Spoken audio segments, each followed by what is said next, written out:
Que algo que ha hecho también que llegues aquí es que siempre te han dado igual las críticas. Te han dado exactamente igual las críticas sobre tus diseños, sobre tu persona, sobre cualquier cosa que hicieras. Y hoy en día las críticas le afectan muchísimo a la gente con todo esto de las redes sociales, etcétera, etcétera. ¿Cómo tú superas todas las críticas? Que te da igual. Yo tengo bastantes seguidores y entonces dicen que es elegante tener haters.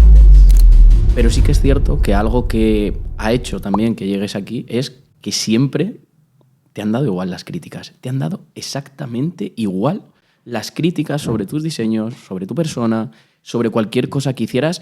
Y hoy en día las críticas le afectan muchísimo a la gente con todo esto de las redes sociales, etcétera, etcétera. Entonces, sí que me gustaría saber un poco y que hablaras de ello, de cómo tú superas todas las críticas, que te da igual. Yo tengo bastantes seguidores y entonces también dicen que es elegante tener haters.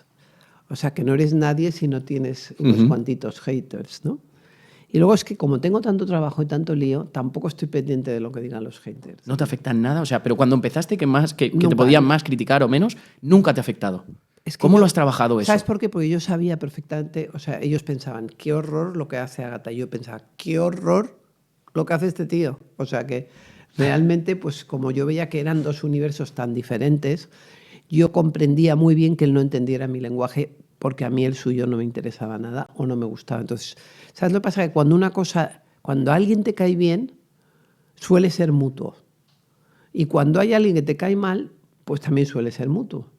Entonces, ¿qué más te da, por favor, lo que diga una que es una pereza, ¿sabes? Entonces, el consejo para cualquier persona, porque ahora con las redes sociales, madre mía. Es muy importante creer en ti. Pero también creer en ti, volvemos a lo mismo, es como lo del trabajo, como lo de la ilusión. Creer en ti es un don, porque hay gente fantástica, pero insegura de sí misma.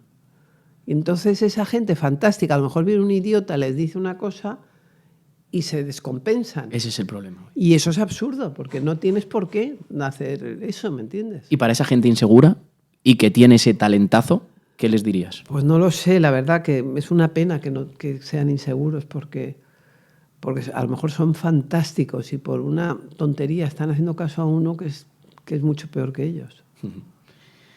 Te convertiste en el póster de la movida madrileña, siendo una de las promotoras. ¿Esto cómo afectó? ¿Y cómo te ayudó en tu carrera profesional? Mucha suerte, muchísima, porque la movida madrileña yo creo que ha sido una de las mejores, si no la mejor, época de la historia de Madrid.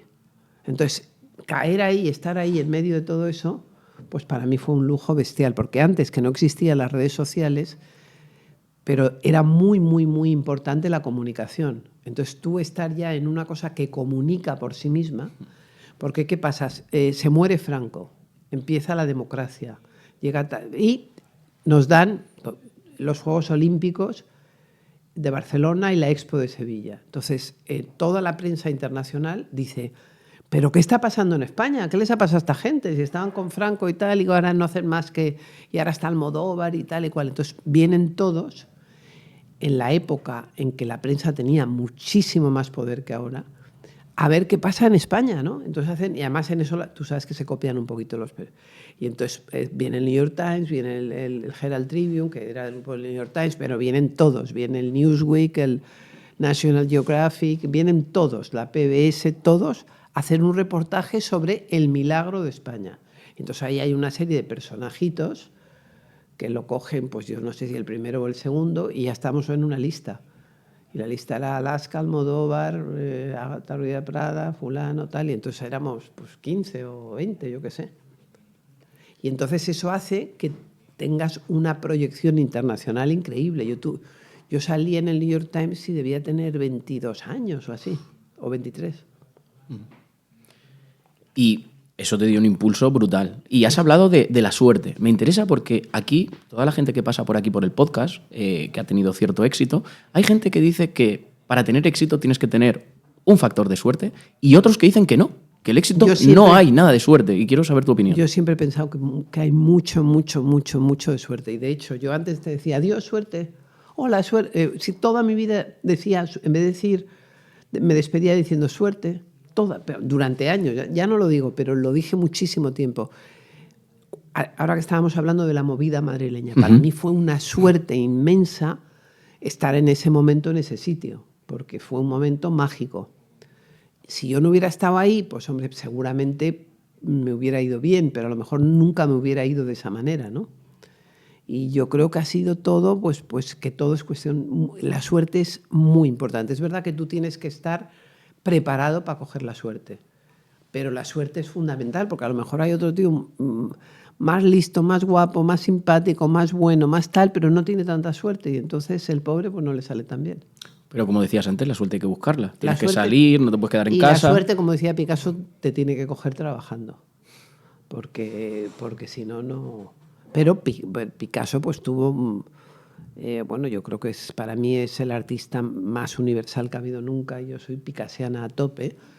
Pero bueno, él trabajaba de una forma salvaje, pero brutalmente salvaje. Le envidio esa manera de trabajar hasta el último momento de su vida. Y cuando era viejito, más trabajaba. ¿En qué momento te planteas escalar? Porque estás diseñando moda, pero ¿en qué momento te planteas escalar y cuándo te das cuenta de, no, vamos camino de ser empresaria? ¿En qué momento pasa esto? O tú te das cuenta y dices, ostras, es que ahora ya no solo tengo que diseñar, sino que tengo que esto, lo otro, esto se empieza a hacer grande, hay que internacionalizar. ¿En qué momento? Mira, yo soy hija de arquitecto, entonces mi padre, cuando iba al trabajo, decía, voy al estudio. De hecho, el estudio de mi padre estaba dentro de la casa. O sea, nosotros teníamos un piso en Madrid que tenía 1.500 metros cuadrados. Ostras. Que eran 500 de piso, porque éramos 5 hermanos, y luego arriba había una escalerita muy mona, muy ideal, una escalerita de caracol maravillosa, de madera, espectacular, muy moderna y muy bonita. Vamos, una que podía estar en un museo, maravillosa la escalera. Y entonces ahí arriba había un museo de arte contemporáneo, que a lo mejor en ese momento era el museo de arte contemporáneo más importante de España, y estaba en una casa metido.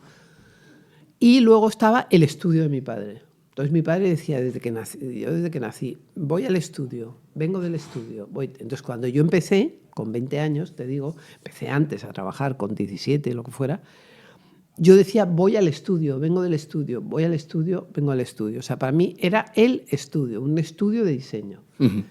Y en un momento dado tenía dos contables y una que era bastante bruta y paletilla, la tía, que se llamaba Isabel. Pues un día le oigo diciendo, no sé quién, le oigo decir, es que en esta empresa, y yo me quedé como diciendo, ¿pero qué empresa? Esto es un estudio.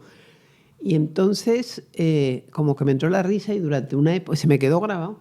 Y entonces decía esta empresa. Pero yo siempre he antepuesto el tema del estudio al tema de la empresa. No ha sido... Me acuerdo una vez que tuve una conversación con Amancio Ortega.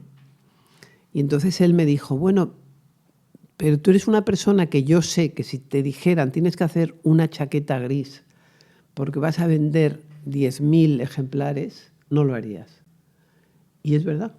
O sea que para mí es más importante mi diseño, mis ideas y mi tal que el dinero. ¿Que me encanta ganar dinero? Me encanta. Pero que no cedería mis principios por el dinero, también te lo digo.